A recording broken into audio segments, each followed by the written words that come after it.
to it. Well, thank you guys for joining us again for another episode of Hustle House. I'm Samantha, your host. I have Vivian here. Hello, everybody. Your co-host. You're my host. Yes, You're my equals. And then we have today an amazing guest. We are so lucky to have her here, and I'm so lucky to have her as an amazing friend that we've built such an incredible relationship. Her name is Kate. She is a mindset and relationship coach, but she does so much more than that, and she truly just pours her whole energy, her wisdom, her expertise, and just her heart and her love into every single person that she is coaching. And I could literally cry. I'm so blessed. I'm so genuinely so excited blessed to finally meet you in you guys. person. I know for having have me. you here. So tell us a little bit about what you got going on. It's so crazy how full circle like me and you are coming right now. Crazy. I would have exactly a year and I think it's a little over a year later. It's crazy, but it's also I feel like knowing like when me and you first met. It's not surprising to me because I just like I knew our friendship. I knew our client therapist coach relationship was going to turn into a friendship 100%. For sure. But on top of that, like I'm not even referring to that part. Like I knew that you would be doing this. Like I knew that you would be like pursuing what you wanted to be doing. I knew that you would be following your heart and like so it's like it's crazy and cool to me, but like I'm not surprised. Like, I'm not like, oh my gosh, seeing you like on a podcast, like thrilled, but like not surprised by any means. That. Thank That's you. because we always see like people's future more than 100%. We believe in others what they're more capable than they of. believe in themselves. So that is so valid that you said It's that. actually so funny how we met. Like I literally just saw her videos on TikTok and I was like, I'm obsessed with her. I need to be her friend. Like I don't care what I have to do. I'm going to be her friend. And I think there was like, I just started like obviously following you. I was saving all your videos. I think one night I literally watched like 10 of your videos. I was up all night long and I just like replayed them. Like you have so much value in those TikTok videos. Like it's not even funny. And there was like one, I think it was like 5 minutes long. I literally saved it to my phone. So I was like, I need, God forbid TikTok goes away one day, which didn't mean to predict the future there, but record to phone. Luckily it came back. But just in case TikTok ever went away, I always have to save like the best videos, and you were definitely on there. And I remember just like reaching out to you on Instagram. You had like a questionnaire type of story, and it was about a specific topic that is very like unheard of. And we don't have to get into it today, but like I was just like, oh my God, like there are people who it's such a niche topic, and I was like, I have like suffered from this my whole entire life. Like I need to know everything she has in her mind, and I'm just like, so I messaged you, and like the way that you responded to me, like it was nothing like I'd expected at all. You just started pouring into me. You didn't even know who I was. You were sending voice note after voice note after voice note. And I was like, how lucky am I? Like, she's like pouring so much into me right now. And like, there was no talk of like one-on-one coaching, nothing at the time. And I was like, wow, like she just cares. Like it just felt like there was no return in that for you. You literally just took your whole night, it felt like. And we're just going back and forth in those voice notes with me, and helped me so much just in that first encounter that I was like, I need to have her in my life. Like, tell me more. What do I need to do? Like, how do I sign up for one-on-one coaching? And you were even like, I wasn't even going to tell you about the one-on-one coaching because I would never you wouldn't have wanted me to think that like that was why you were messaging me. And I was like, this is just such an authentic, and that's like your think go-to that like is my authenticate is my title. But I think like it's so interesting to even hear you say like, I have a lot of clients like start sessions this way where or even DMs on, especially on TikTok, where they'll be like, I'm so lucky to be talking to you, or I'm so like, I feel like lucky. And for me, like I know it's going to sound so corny, but like, I feel so lucky that people like trust me, that like for you to even reach out to me about something that was so vulnerable and so niche and so like, again, because a lot of the work I do is very vulnerable work. And for someone to take the time to want to share that with me and trust me, like I feel lucky because I know also how it feels to be on the other end of like going through something that feels that is so personal, but also feels like this is only me, nobody else. And I am almost scared to share with other people what I'm thinking and feeling, because I think that they're going to look at me like I have 10,000 heads 100%. Or like I'm crazy. So for anyone to come to me and be able to be like, hey, so like I need help with this thing, and like I'm really like scared to talk about it, or I feel so alone. Like I feel lucky. Yeah. Like and that's why like when you messaged me, and a lot of the people that I talk to, like I don't always jump into coaching with them. Like I would love to, but it's not even about, it's just like not the time and place. Like it's not, I'm not going to be like, oh, by the way, if you want to, cause I'm okay with just that interaction. And I've had just those interactions with people where it's just like a moment or a DM or a text or a call of like, you know, can I talk to you about something? Do you have the time to talk about something? And naturally, if it turns into like a client coach relationship, amazing. But if it doesn't, I'm never like, oh, like that one like got away, or that could have been a sale. Yeah. Like I'm so blessed for even just that small interaction, because sometimes like that's all they needed. Yeah. Like, at least in this moment in time. And maybe I will hear back from them in a couple months. And something else that's cool is I will hear back from people later, but about something else where they're like, I thought of you. I'm going through this right now. And so yeah, it's not. You're leading with empathy, and not with like the mentality of like your business and what you do. And yes, you can help them, but also you're like, I'm going to stay empathetic in this moment and hear them, feel them. And you're also like, I don't take this lightly for you to show vulnerability. Also, probably because you're great at what you do, because I'm sure you've experienced a 100%. lot of what your clientele and your patients' clients. I don't know how you address them, clients, but I call them. Okay.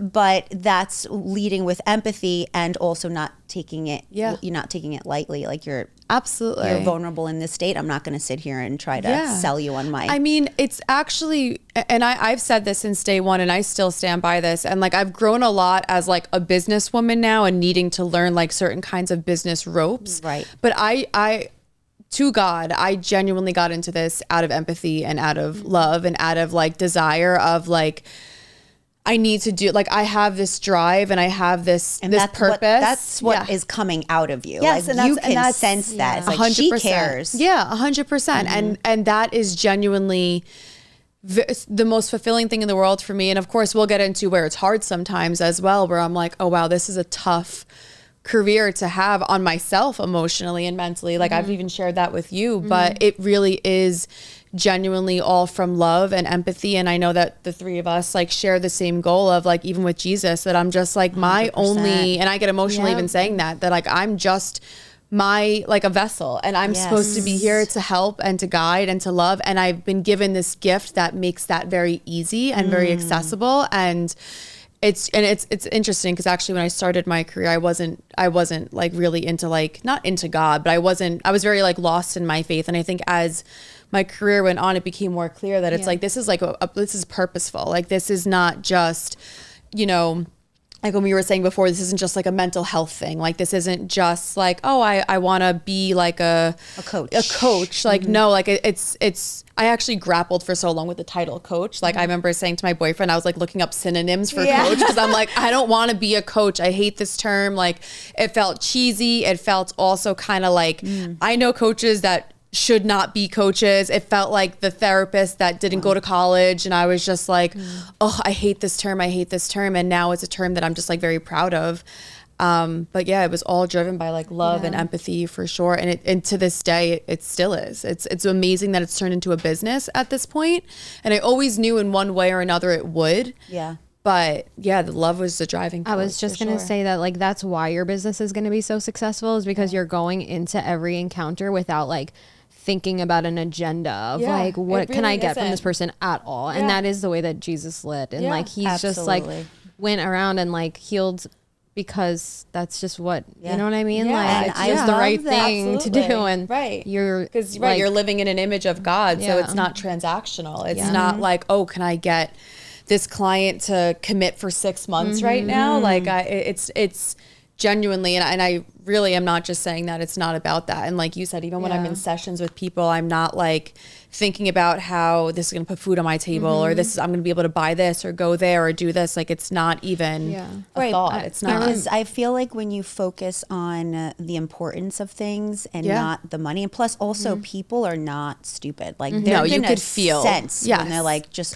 she's trying to reach in my pocket. You walk into a car dealership and it's like absolutely. So I feel like when you are leading with that I want to help you. Yeah. The end result of that is going to build you trust and more clientele because they're going to refer you. So the end result of that is going to be a profitable business anyway, you know? So, and I really love that you mentioned that you identified your gift. Yeah. And there's so many people out there, and for the listeners that are listening, it's like, these are the things that we want to be the vessel for and do God's work. And it's like, we're here today to even talk about a really heavy subject, which is, I don't know if we mentioned it yet, but the imposter syndrome. Yeah. And for the listeners here, it's like, hey, we want to bring you value and we want to be able to help you in your life, whether it's maybe finding your gift, finding your purpose, or I am struggling with imposter syndrome and I don't even know what that means. And so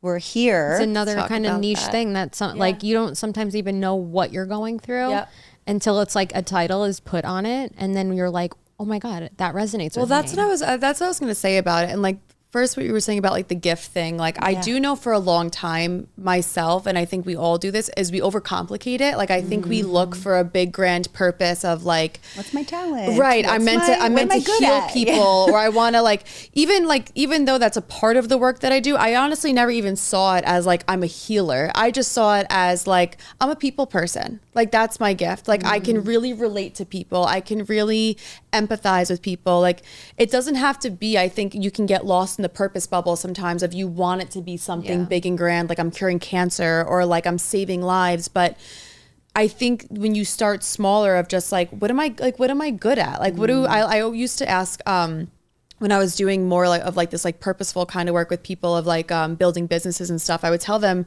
when you leave here today, like go and ask your coworkers, your friends, like your closest people, like what they think about you, like what are their favorite things about you. And I would tell them like, go and make lists, especially when they were trying to like build their confidence and their self-esteem. And they would come back with these lists of people kind of saying the same things, like, oh, like you're super. I had this woman, I love her. It's to this day, we're not working together like that anymore, but I see her all the time. And she had the greatest personality. She was so spicy and just amazing. And I wonder if she knows I'm talking about her, but I made her go to work one day and I was like, go ask everybody what they think of you. And she got a lot of the same responses back. Like you'd be surprised. Wow. Like people were like, you're very driven. Like you're very, like they were commenting on her work ethic. Even her daughters were like, we love that. Like you're so focused and you're so organized. And granted, she's actually in a different career at this point that highlights those things more now, but it's not always this big grand, like, again, like sometimes we just give up because we're like, well, I'm not made for something big, but it all serves a purpose. Like you do need people who are, builders. You do need people that are bankers. You need people that are teachers. Like everybody serves a purpose. Like we need everything and we need everyone for sure. And the imposter syndrome, like you were just saying, you said something about like when you figure out what it is. Yeah, like it resonates. Yeah, but my gripe with it is it's almost like, and a lot of my clients know this as well, is that I have a gripe with like diagnoses, like what were diagnoses. Like if somebody's like, oh, I found out that I have OCD, or I found out that I have BPD, or I have PMDD, or whatever it is. How did you find it out though? Did you Google it? Because that's my problem. Well, that too, right? Sometimes it's that. Don't self-diagnose. But sometimes it's that. But regardless, when you find out that there's a title to something, there's two things that happen. Like usually there's like a freedom to it because you're like, oh wait, this makes so much sense. That's what I'm feeling. But I find that very quickly that like freedom or like that understanding turns into a cage now. Yeah. And you're like, I have this thing. Yeah. That's who I am now. Like that's start to actually attach it to your identity. It becomes your personality, becomes your identity. Like I remember not too long ago, and I like found out that I had OCD, like a form of pure OCD, which is like obsessive rumination and like just like getting stuck in your head. It's not like hand washing OCD. It's not tangible or physical. It's more mental.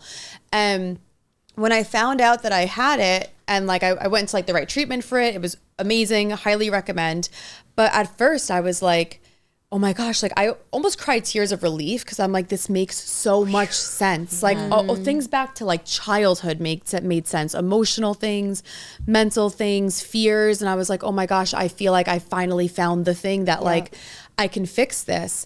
But very quickly, I remember for like 4 or 5 days, I was so depressed because I was like I have OCD, like, and oh my gosh, I can like go into remission with this thing and I can figure this out. All of a sudden went into like, I have OCD. Like I'm in a cage. Like I can never get rid of this thing. Like this is who I am now. And like, it's funny because it's OCD and I became like a little obsessed with it. But I was just like, I was like, I was like researching it. Like you're just like, I was like stuck in a cycle. Yeah. But like it went from freeing to like debilitating. And I think it's the same thing with imposter syndrome, is that like we figure it out and we're like, oh, that's why I'm feeling this way. But then we kind of like get small with it and we're like, I have imposter syndrome. Like, oh my gosh, like this thing. So it's hard because like it makes sense. It helps makes things make sense. That's what I always say about any kind of diagnosis. Like the good thing is it makes things make sense. You're bringing awareness to it. Right. Amazing. And you can get the right help that you need, right? That's really all a diagnosis is with anything, is it's just like, okay, I fit into this category and people in this category get this kind of help. And that's really where I think it should begin and end, because we all fit criteria for many different things. I'm sure many times in my life I could have fit the criteria for BPD or PMDD or like it, but it needs to be treated like a fever or an illness. And it's the same thing with imposter syndrome, that it's like, no, you can like, you just need to like treat this thing for what it is. It's not a life sentence. It's not even really a real thing. Like it's not. I'm going to even say that. It's not real. Like to me, imposter syndrome is really just a diagnosis for self-doubt. Oh my God. I was just going to say that because literally I was going to say, well, first you have to identify it to you. What does that mean to you? And when I think of that, it's intellectual self-doubt. Yes. But it's like self-doubt. Yes. So like imposter syndrome, self-doubt. You know, it's like I'm putting all of this on me. Yes. And I mean, I would love to even share a story at some point, of course, in this conversation. But when I had an epiphany of, oh my God, I'm having like a case of imposter syndrome, and what did I do to like get out of it? You know, and it's really just, I mean, I could share it really quick. Yeah. Since we're here. I mean, why not? Vivian, you have the floor. Just do it. There is a mic and a camera in front of you. There is a mic and camera. I just didn't want to cut you off. No, please. So, but yeah, I was actually part of this like leadership group and, learning leadership. And it was like just like a network marketing positive thing. And my husband and I were a part of it for a little while. And we had gotten recognized to be part of this leadership team, and we climbed up like this, levels or whatever you want to call it. And here we are now at this weekend event, and I'm excited for it. I walk in the room and I'm like, oh my God, what am I even doing here? Yep. That is like the catchphrase for imposter syndrome, excuse my language, but it's really like, who the fuck do you think you are? Yes, exactly. Who do you think it's that voice that's like, who do you think you are right now? And I was looking at everyone like they were going to go on stage and speak, and I'm not speaking. And then I'm like, even if I am going to be asked to speak, what kind of value am I going to bring? And I was just like doubting myself, that just continuing to just beat myself up, where I literally was like tearing up, and you can tell it had attacked me, where you could even see it in my face. Turns into self-sabotage. And I said, after a little while of just being in my head and just not being myself, and even people like were walking up to me and like even like noticing, I can tell that they were noticing something's off. Yeah. So I could have just ruined an entire weekend. Yeah. And I said, I just kind of flipped it, and I took the pressure off of myself, and I said, I'm new here. I am a new leader. Why am I putting myself on this, level that they're in? And it was like an immediate, like, I'm here to adapt and learn and not have this ego, like I'm supposed to know everything. Exactly. That's a big part of it, is I'm supposed to, I should, I shouldn't. And that like, it becomes crippling. And then I just became grateful. It's like, I get to be here in the same room with these people that I'm inspired to be around. Yeah. And then when I actually called out my own insecurity truths, Yeah. And I was like, I'm just so grateful to be here and to learn from you and to hear you speak. And the entire weekend was like one of the best weekends of my life. And that's what I mean, that it's not real. Mm-mm. It's the monster under the bed. And what you did in that scenario was, I talk about anxiety this way even, but it's almost like when your kid comes into your room and it's like, mommy, there's a monster under my bed. And it's like, all right, let's go look at it together, right? Because if you say to the kid like, no, there's not, go lay down, your kid's just going to cry and freak out and not be like, okay, I'm going to go to bed. But when you walk into the bedroom and you look under the bed and you both see there's no monster there, it's like, all right, I can go to bed now. Like it's not real. It's not real. It's the monster under the bed that builds all this like anticipatory anxiety and all this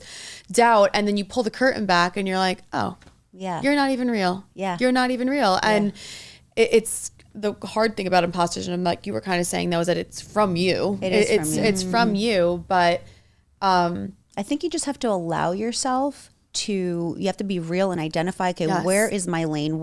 Meet myself where I am at. Yeah. And then it's like, whew, okay. 100%. I feel like it also doesn't happen unless you're growing too. Well, like, that's what, so it's like a blessing in disguise sometimes when you do feel it, because it means that you're going somewhere different. And you're going somewhere you haven't gone. Yeah. So that part of you is like, where are you going? Right. Like, what are you doing? I was listening to Jay Shetty on a podcast and he was talking about this subject. And I thought it was the craziest thing because like in the podcast world, like we're very new, you know what I mean? And I'm very new at this. So I tend to like compare myself and like perfectionize it, like see how like I need to perform top peak level, right?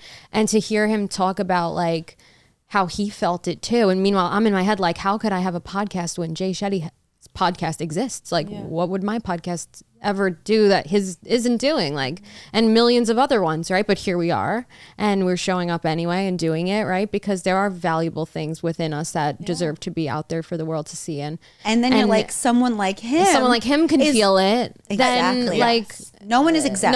Nobody's exempt, because nobody is like exempt from that voice inside their head, that part of them. Because even if you are, you know, somebody with like a Joe Rogan podcast, like you can always still feel like there's more to do, or there's always someone better, smarter, prettier, whatever. And you could play that game forever. And that's like goes for anything too. Like I actually just posted an Instagram reel, and that was like my whole caption was like that. Like for the longest time growing up, like I felt like I need to be taller, I need to be prettier, I need to be like more successful or dress a certain way. And it just took like all of those things to kind of like really put me through the ringer for me to realize that like the only thing that's going to withstand all of that is just like being me. Yeah. Nothing. There's always going to be someone prettier. You can't get out of being you. And you can't be the best. Like, I mean, there's always going to be somebody who is prettier, taller, more successful. That's also like, and it's that like, stuff is very subjective too. Like it. It's subjective. Like I could sit here and say that there's always someone like prettier, more successful,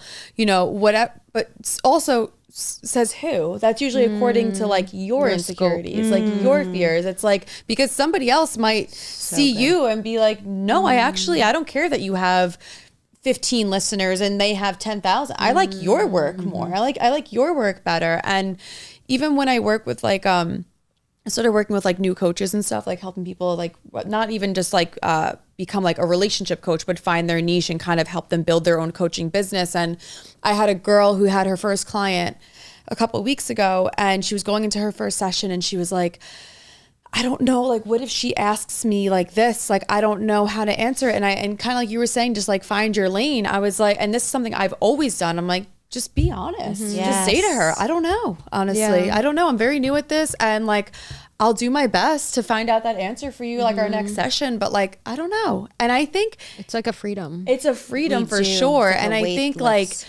I actually, I've not like learned it from my boyfriend directly, like more indirectly, but like I really admire that when he doesn't know something, he's like, I don't know. He doesn't try to bullshit it and be like, well, men are just so like, simple. Yeah, but it's really a really attractive quality. And I started doing it myself, even in my work, where someone like, instead of me trying to get like, I need to be the best, I need to be the smartest, I need to know everything, it's way more attractive as like a person, a coach, a business owner, when you're like, I don't know. I'm not sure. Yeah, like, let me research that and I'll get back to you. Like, it's like a mature and like very like secure way to answer. 100%. And I think that that combats with the imposter syndrome, because the imposter syndrome says things like, you should know. What do you mean you don't know? You should know. You should be perfect. You should know everything. And it's like, you're kind of exposing it by being like, I don't know. Because the imposter syndrome is like, what do you mean you don't know? Like, it's like, it's trying like then to push that mean like the imposter syndrome is then like, see, you're not qualified. That's you're not what it qualified. Like tries to get you, you know, to it's a like certain extent, because it will say like, see, you're not qualified. But I think that also depends on your delivery, because if it's like, oh my gosh, I don't know, I can't get up there right now, forget it, I don't know, I can't talk with that kind of person, I can't do that, like that is, I think, succumbing to the imposter syndrome. But when you're just like, I don't know, confidently, and you're just like, I'm not sure, like the imposter syndrome, it kind of dissolves there, because it's like, why did you just confidently say you don't know? That's supposed to be a bad thing. Like, what do you mean you just said that very confidently? So like, that's why I go back to like, it's not real. It's so easily exposed. It's such a, what's the word? It's a fraud. Like it's such a fraud. It's such a fraud. You're not the fraud, because when you feel like the fraud, that's the imposter syndrome. But it is the fraud. It is the fraud for sure. And like you were talking about like qualifications before, and the three of us discussed this like lightly at one point. But a lot of the times, what makes someone qualified is what they think makes them unqualified. Yeah, that's what disqualifies them. That, and I know even in like my line of work, like you were saying, well, you're empathetic because like you've experienced it, you've been through it, and like now I can sit nicely in that.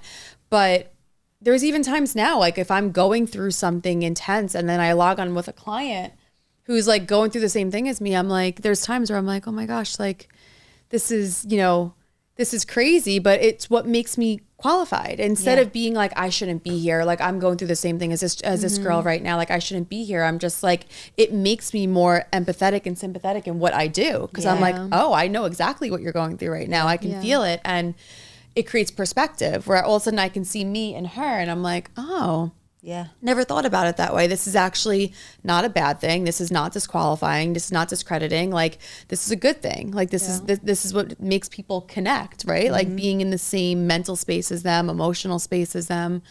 I also think that like the only way to combat it is to literally like do the thing anyway. Absolutely. You know, like take what action. Jay Shetty was talking about in the podcast that he was on, like, it's basically yourself thinking like that your challenge is greater than the skill that you have to like accomplish that challenge. And like, what is going to cure that fear is action and like doing it. So like, I'm just going to be super transparent that like the podcast itself is like sometimes hard for me, you know, like to just come on and be vulnerable and like let all my feelings out. And I'll be the first one to admit that like, I experience imposter syndrome to this very day with this podcast, with my business, like in the relationship world, like trying to, you know, be out there dating. Like there's just so many places where you can compare yourself and always look at like you're, you know, in someone else's lane and say like, well, I should be more like that, then maybe I'll be successful, you know, but like it's just doing it and coming and showing up anyway, even when you don't want to, because if you don't, then this imposter syndrome wins. That's, you know? Any anxiety. And I know that me and you have definitely talked about this before in both of our lives, that like, and I actually learned this in when I was like in treatment or like therapeutic treatment for OCD, that what they teach you is that, you know, OCD is obsessive compulsive disorder, and the only way to keep the disorder alive is by responding to the obsession with a compulsion. So you keep this cycle going because this obsessive thought shows up and is like, hey, if you don't do C, compulsion, like this is going to be really bad. So you listen to the thought and you're like, I better go seek reassurance, or I better go ask that question, or I better go wash my hands 10 times so I'm not, you know, contamination OCD. And in the moment you feel relief because you're like, oh, okay, like I'm good now. But all you did was keep that cycle alive. The obsession comes back because you keep responding with compulsion, and the cure, quote unquote, to OCD of how to get into remission is removing the C. Stop engaging in your compulsions. You're going to have these thoughts and these anxieties, and when you go into treatment and you start going into remission, your anxiety actually spikes at first because this thought shows up, like the imposter syndrome, that's like, what are you doing? I told you have to go and do that thing or something bad's going to happen. And you're like, you are resisting intensely anxiety where you're like, no, I know, you call it out. I know what this is and I'm not engaging with it. And eventually what happens, and this is why I say like curing OCD, is because the obsession goes away, because it's like you're not responding to me anymore. I don't really have value here anymore. You're not scared anymore. A bully. Yeah, it is. If you ignore the bully. You train yourself to believe, like all of a sudden now you rewire the brain to say, oh wait, there was nothing to fear here. And the bully example is perfect, because I use that all the time with like my, people that I work with OCD and anxiety as well, especially relationship OCD, that if you walk into, work tomorrow and you have a work bully who's like, yeah, nice shoes. And you're like, oh my gosh, like I'm going to go home and throw these shoes out. Right. And then you come back the next day with new shoes, and that bully's like, see, that worked. Nice shirt. Wow. Nice shirt. And you're like, oh my gosh, like I can't win. And you keep responding to the bully. And the bully's like, I can just do this all day long. This girl, I have a hold on this girl. Yeah. But if you show up to work and your bully's like, nice shoes, and you're like, thanks, means a lot coming from you. And you just either say that, or you just kind of are like, have a good day. Eventually they're going to be like, okay, this isn't even fun anymore. That I get no rise out of this girl. Like I'm just going to move on to somebody else. And that is OCD, anxiety, depression. It's this thing that's like, you're feeding it. Like there's so many different analogies for it. Like they even call it feeding the beast. Like if an anxiety shows up, if imposter syndrome shows up, and you hear it, and you feed it by, engaging with it, it just gets stronger. It just gets stronger, but you have to starve it to death by not engaging with it. And like you said, doing the opposite. And like I say to my clients as well, like starving to death is not an easy way to die. It's a very painful, it's not quick and painless. It takes some time. It's painful, it's grueling, but you do die eventually. So it's the same thing with these fears and these anxieties, that it's like, you have to starve it, and it's not easy. And I think that's why most people succumb to imposter syndrome, anxiety, because it is in the moment easier to just go back and be like, let me just do this thing, or whatever. I'll feel temporary relief, right? It's short-term satisfaction, but it's long-term suffering. And you need to go through the short-term suffering, even with imposter syndrome, to be like, this is uncomfortable and this sucks, but I'm going to do it anyway. I'm going to do it anyway. And you will kick it down. Like it won't come back. It might find a new route one day where all of a sudden you grow more. Your podcast all of a sudden is like doing super well, and now you're like, a new form of imposter syndrome comes back because now you've moved up the ladder. But like you said, it just shows that you're growing. You're moving out of comfort zones, and our brains are not meant to keep us happy. They're meant to keep us safe. So your brain wants comfort. It does not want discomfort. It wants to keep you, I don't want to say small, but comfortable, so that's another way to view the imposter syndrome sometimes, of like not a bad thing. Like sometimes just a part of you, like you don't have to view it as like a monster, but it might be just a scared part of you that's like, hey, I just want to like keep us safe. I don't want to like ruffle any feathers. Like I don't want to like, put us in any danger. Like let's just stay here. Like let's just stay here. And that's kind of like the inner child part where it's like, no, we can do this. And let's do this. I feel like, because you said like you're growing, right? You're growing, so you're embarking on something new. But like, so when I think of growing, I think of like you're also learning. So when you are like adapting a learner's like mindset, or like a learner's what is it like? So posture, a learner's posture, right? And you're gonna just identify that again and say, well, I'm just going to grow with it, but I'm also going to learn with it. And again, it's like, I'm not going to know everything. So it again dilutes, and that, gets rid of that. It doesn't feed the beast. Like right. And you don't have to, so like good. you like, kind of like you're saying, you can use it, to like your advantage. Like you could totally start seeing, if you feel like you're feeling something like imposter syndrome or anxiety around your career or your relationships or your decisions, something that's saying this is too big for you. Like, I don't think you can handle this. It genuinely, and this is something I really try to stick by with myself, and I've done a pretty good job with it, but it is a green light. That means go.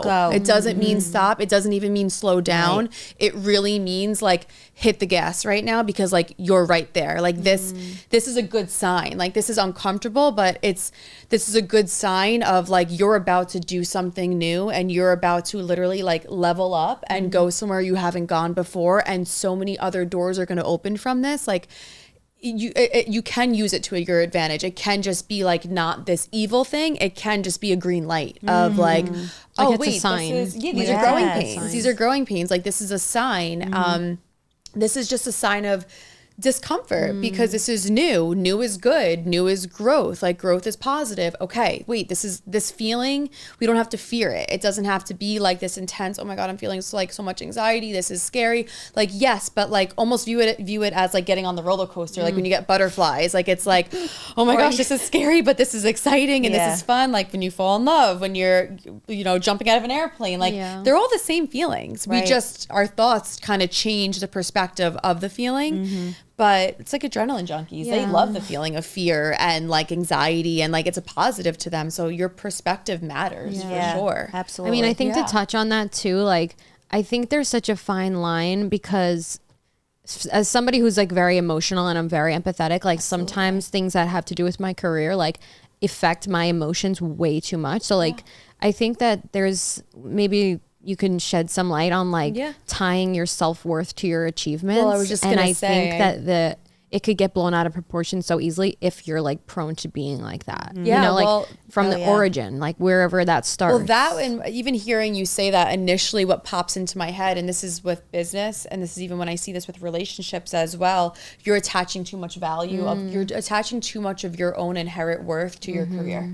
That is the idea of, so if Iconic, God forbid, failed tomorrow, who would I be? Yeah. I'd be nobody. I'm nothing without my career. I'm nothing without my partner. Like if they left me, who would I be? And that is an indication for you to explore your own self-worth and your own self-value and your own ability to validate yourself and to find things within yourself that are not or centered around your career, another person, anything outside of you. So like I said, this happens in business and in relationships. Like when I have clients log on that they're like, I'm so scared of like my partner ever leaving me. I don't know what I would do. And like, I've been there before, especially early on in my relationship. I was just like, what would I do? And that was a light for me of like, what do you mean, what would you do? You would go on and you would live, and maybe you would grieve and you'd be hurt, but you'd figure it out because you're an entire person on your own without your business, without,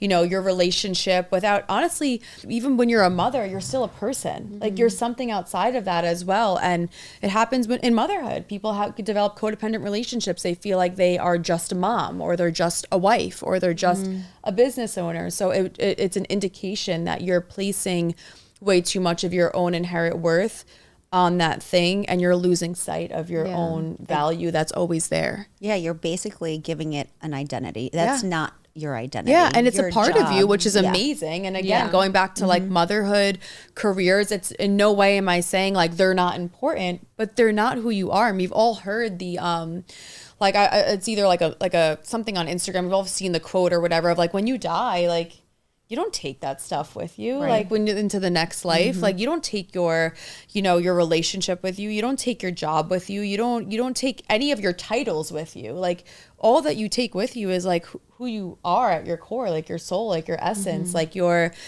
you a good person? Like, were you kind? Like who really are you? And it's a scary question to ask, but it's worth asking yourself. Like, if I lost all of this tomorrow, who would I be? And if the answer is I have no idea, like that's a green light for you to start doing some like searching, like soul searching, whether like a coach, a therapist, whoever, to really figure out your inherent worth and your value. Well, I think too, like when you start to reach a point of burnout as like an entrepreneur or anybody who's like just a hard worker in general, like it's almost like a flag, like an indicator, like go back and check your vitals type of thing. You know what I mean? And like just see, what are you placing so much value on, Yeah, burnout's a real thing when you own your own business and you're an entrepreneur. I think it's one of those things that I'm sure you have experienced, I've experienced, where you realize it too late. Like you're not like, I'm entering burnout. You're like, I'm burning out. It's like I'm sirens are going off. Yeah, you're on fire. Yeah. And I think like me and you have discussed this before, and it feels counterproductive, but that's actually the time for you to step back. And that's usually the time where we're usually burning out because we're doing too much, and we feel like whether it's a slow season for us or a busy season for us, but we're like giving our all for a reason usually. And the idea of stepping back sounds terrifying, but if you're burnt out, that's usually the time for you to like call it, like, whether it's a week to yourself, it's lowering your amount of clients for a little bit. It's scary, but like I've been there. I've been emotionally burnt out in my career before, and it was a hard decision to make, but where I had to start saying, okay, I'm seeing like two people a day right now, like 3 days a week. I'm not seeing 15 people a week right now. I can't because I need to take care of myself right now. And I'm not going to be the coach and like the help that I need to be right now if I'm not taking care of myself. Like if you're burnt out, like your business will suffer. Yeah, like you think you're saving it, making it better, but it will suffer in the long term because your work will suffer. Yeah, like you can't pour from an empty cup. No, never. But the challenge is though when you are the business, and you're like, okay, well, I need to do these to 15 clients because I also need to be profitable. Yeah. So then that's where like the challenge is in terms of like, okay, how do I navigate this when I identify that I am burnt out, but also, hey, I got to like pay the bills, right? Yeah. But it's like so relatable, right? Yeah. You got to create the boundary and... You got to create the boundary. And I also have found it's easier for me to communicate it in the work I do because like I help people with boundaries. It's a little harder for you guys like in the beauty industry, but like I will say to my clients sometimes like, listen, like I have to practice what I preach with you. And like, I need a day. I'm sorry. Let's meet tomorrow. Like if it's a 911, let's meet right now. But like, I will just be honest. And like I said to you with my client who's getting into coaching, like just be honest. I'll be honest and say, listen, I'm burnt out. Like I am struggling today. Like I'm having a hard time. Like I want to be the coach that you need me to be, and it's not going to happen today. And that doesn't happen like often, but like, yeah, it's happened probably like 2 or 3 times in my career with like different clients where I'm just like, I know that certain clients need certain like emotional loads from me or emotional capacities from me. And I just don't have it that day. And I'm like, I don't want to waste your money, your time, my energy. Let's recuperate. Let me recuperate and like, let's meet tomorrow. And I think that might come off to some other coaches or therapists or even business owners as like, oh, you do that? Like, that's not very professional. And it's like, I get caught up with the term professionalism because we've even said this before about like being friends and stuff. And I'm like, I'm a human being. Like, yeah, I'm a business owner. Yeah, but like, I'm a human being. Like, I have no problem communicating that to you. And I think when you can communicate your humanness to other humans, they're kind of more receptive to that than you being like, hey, sorry, I need to reschedule today. Like, when can you meet? Now they're like, what the hell? Like, what do you mean? I had an appointment with you. But if you are like, I'm really going through it today and I'm burnt out and I want to have a great session with you, brows, lashes, hair, whatever. Like, I really want to like have a good session. Like, I'm going through it today. 9.5 times out of 10, please go take care of yourself and call me next week whenever you're available. Like, I've never gotten met with, are you kidding me? I've always gotten met with, please go. Don't even excuse yourself and don't even apologize. Like, let's figure this out another time. Yeah, because I'm putting myself in the shoes of the client. Yeah.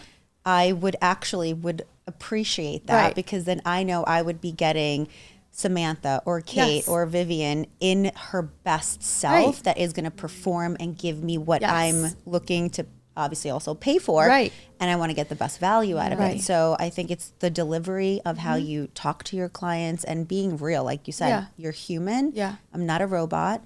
And I need to create this. And like, let's be realistic. Like you guys both said, like we are the business. So like, it doesn't happen all the time and it can't happen all the time. There are days where it's like, you got to suck it up today. You got to suck it up. This woman's wedding is next week. You can't reschedule on her. You gotta, right.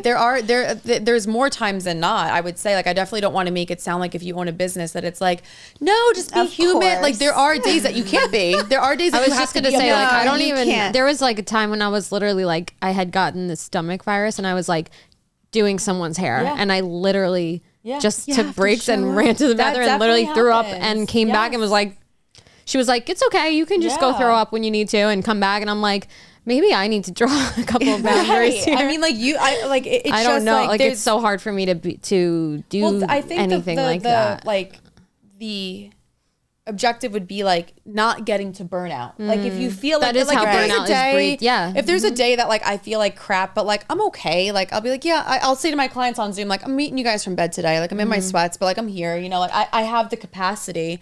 But there's a difference between like, you know, moving stuff around because you're a business owner and you can. And it's like, you know what? Yeah, like you do have to push your limits sometimes. You do have to like see 7 people in one day, even though you only want to see 3 that day. And that does happen.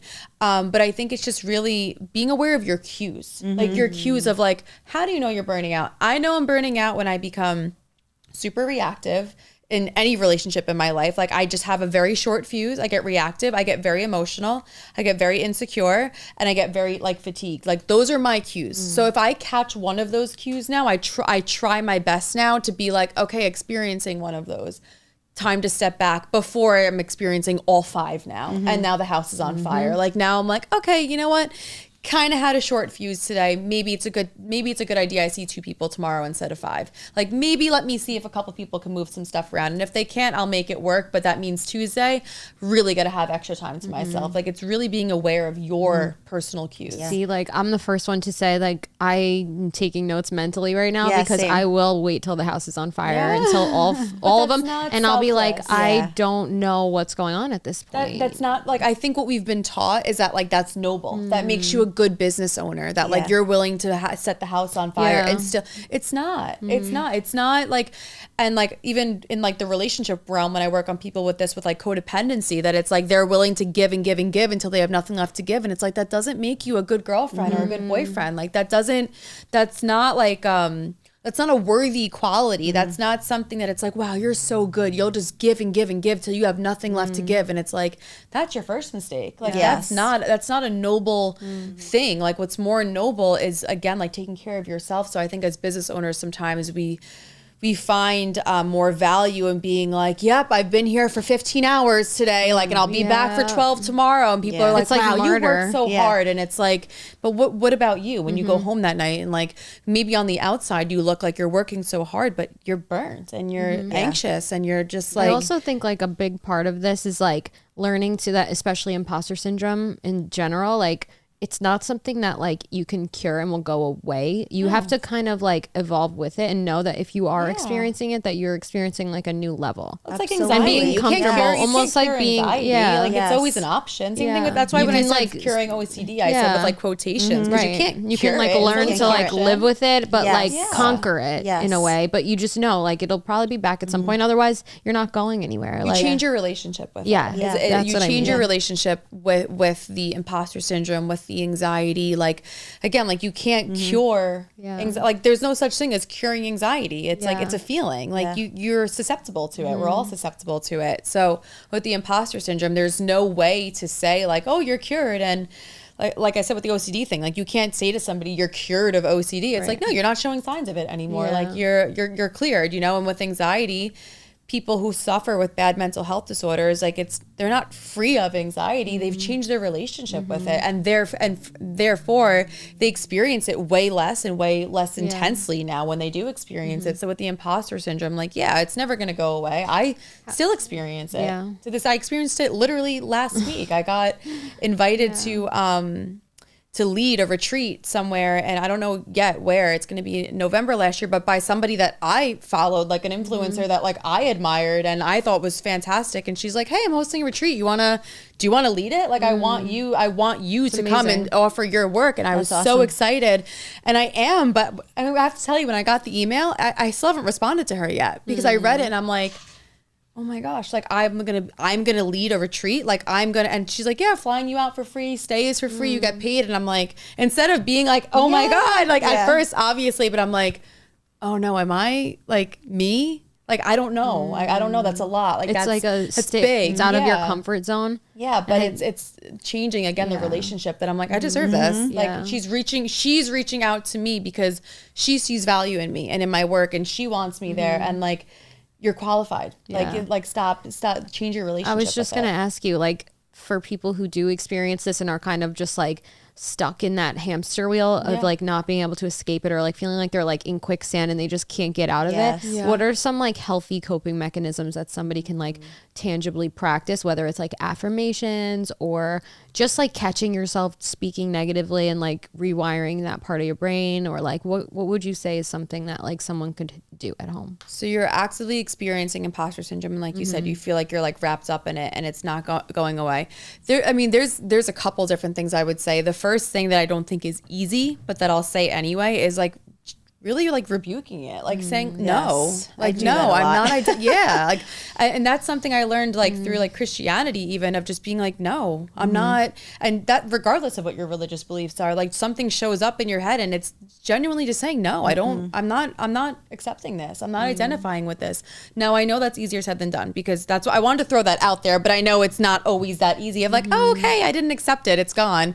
Cause then it's, you know, it lingers and it's still there. That's definitely, I think that's something I would practice anyway every day, even if it's not going away, but really practice saying no, I'm not, like, I get that you're here, but no, I'm not engaging with this. I'm gonna go and do it anyway. Now, if you're feeling like crippled by it and it's something that's like consistently showing up, I think going back to what I was saying before about like identifying with your business, is I really think it's a good time for you to work with somebody, if you can't do it on your own, of like identifying like your inherent value of like, because you clearly don't see it. It's like typically when that's happening. And sometimes people experience imposter syndrome like in the moment. Like I said, I got that email and there was a quick flash of like, oh my gosh, like, what do you mean? But it's easy to come out of it because I'm like, no, I'm valuable. Yes. That's why I'm smart. That's why like I'm good at what I do. That's why like I was able to like turn it off. But that is because I've worked very hard on identifying my own value. And so I think if you're really getting like wrapped up in it and like eaten alive by it, I genuinely believe you need to work with somebody, if you can't do it yourself, on identifying your own value, that outside of this thing, and genuinely, like I said, rebuking it and just saying no. And if no doesn't work, which it probably won't right away anyway, you need to get clear on who you are, because you clearly don't know who you are, because this part of you is saying, who are you? You can't do this. And it's the fight back is saying, yes, I can. And I can, because this is who I am. And this is showing up because I can. Like, that's the other thing. Imposter syndrome doesn't really show up when like we're seeking something out. It usually shows up when something seeks us out. Like our business grows, a certain, maybe a high caliber client seeks us out. We get offered an opportunity. It's usually not something where it's like, oh, like I found this thing, or I don't know, I'm going to start doing this thing. Like maybe once you start doing the thing, and you're getting good at it, right? You're getting good at it and you're getting comfortable with it. You're like, oh, no, this feels weird. And it's usually, it feels weird because you're not somebody who naturally values himself. You're not somebody who naturally thinks that you are good or worthy. So now you're starting to feel feelings of worthiness and good enoughness. And you're like, no, this is weird. I don't like this. And you listen to it. So I really think the root, like if you really want to fix it, at the root is you need to find your inherent value and worth and be so sure of it. That's such a good point. Yeah. And that's hard. Amazing. That's not easy. It's simple work, but it's not easy work. It's very simple, very simple, but it's not easy by any means. It requires a ton of, you have to like build your confidence. Yeah. It requires a ton of consistency, discipline. Like, truly. It's a ton of consistency in showing up for yourself and rewiring that part of your brain. Because that's what it is. It's a subconscious belief that's showing up. You have a book. Don't you have an ebook? I do. I have an ebook about that. Yeah, about rewiring your subconscious mind. I have like I think it's like a 20-page ebook. I love that's a great point, actually. Why don't you tell everybody where they can find you? Because we're actually gonna do a bonus episode with Kate, so stay tuned for that. Excited. So you can find any final thoughts, and then you can definitely tell you where to find. Yeah, I mean, our final thoughts, I think, will go into the next episode for sure. Cool. You can find me on Instagram, YouTube, and TikTok. I'm probably more active on Instagram at this point, but all my handles are the same. They're Authenticate. All my links are in my bio, so you can find my free ebook there. If you want to work together there, you can book a session with me there. We can book like a free call there, a discovery call. But that is where to find me. Yeah. Oh, well, thank you so much for coming and learning so much from you. Yeah. Oh, I'm so happy. That's how I feel anytime around either of you. I'm like, oh my God, I could just learn so much from them. I have a new relationship with the imposter syndrome. It's just a relationship. It's a bully. It's just a bully. It's a bully, or it's a scared little sweet kid sometimes as well, depending. It's hard because sometimes it needs compassion and sometimes it needs like, no. That's true. That's interesting to like learn how to identify which one's getting you at that moment, you know. For sure. Awesome. Well, thank you guys so much for tuning in. Thanks for having me. We're so excited to share with you guys some more stuff. So stay tuned. We'll see you later. Thank you.